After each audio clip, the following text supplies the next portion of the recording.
Welcome to the channel, ladies and gentlemen. This is your host Ian, and this is In Other News. Now, it is indeed with great displeasure that this has to be the first video on the channel.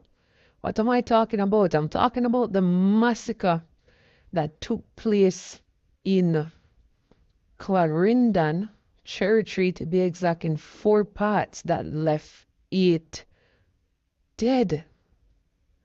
Now, to be honest, when I first heard the news, I was lost for words.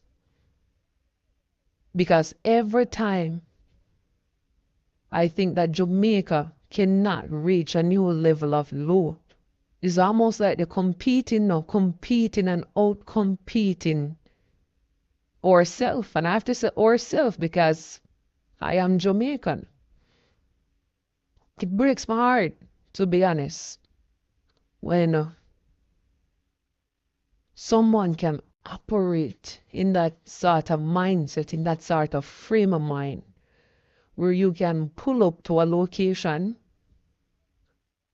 and you can just let off rounds indiscriminately. You don't care who is there, whether it's persons who you are targeting, whether it's children, women, old people, young adults, infants. It's just heartbreaking, firing, letting off rounds indiscriminately.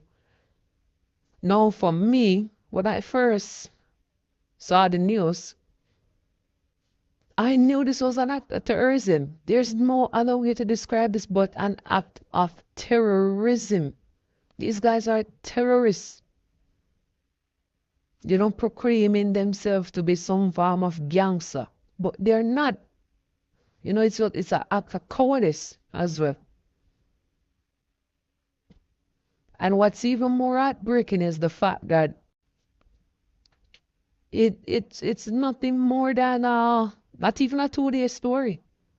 A day and a half. If it makes a day and a half, that's a long time, because the news move and travel so fast, and people are very quick and easy to forget, just looking on, the next hot thing, who's dating who, and who buy new car and new house, and who just get released from prison. The attention span of the average person is all over the place. And it really breaks my heart. It really and truly breaks my heart. It begs to ask a question as well. Why are we not talking about this? Why are we not raising our voices? Why are we not, protesting? Why are we so docile, so accepting of the fact that, this act of terrorism can occur in Jamaica, in our land that we claim, that we love, and it's a 1-day story. I don't get it, to be honest. I really don't. Reports are that, a group of persons, they were playing bingo, at a local bar/shop, I believe.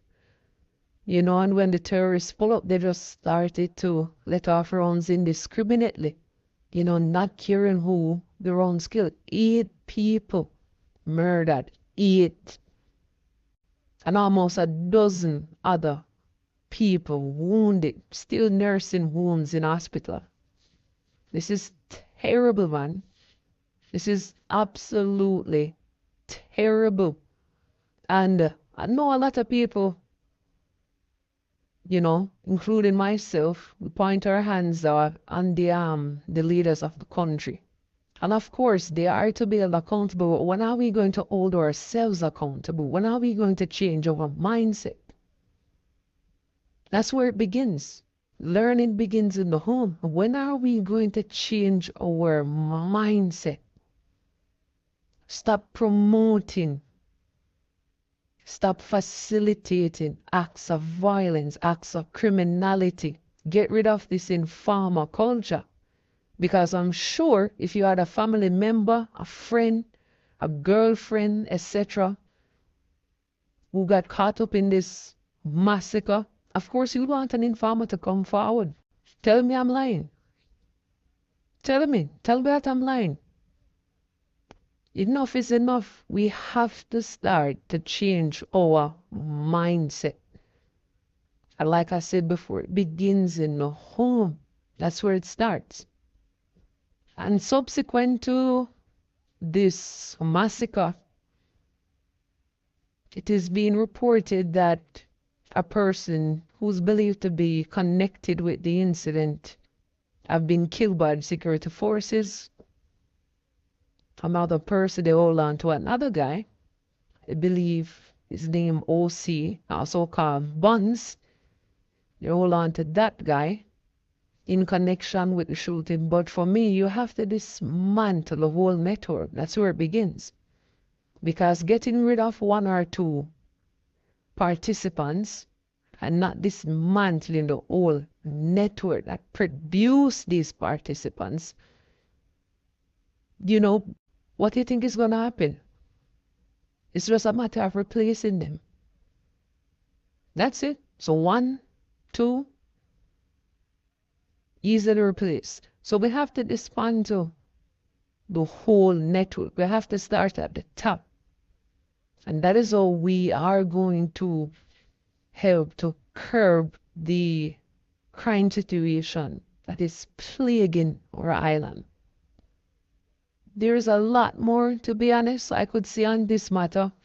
There's a lot I want to say, but I'm just going to keep it short.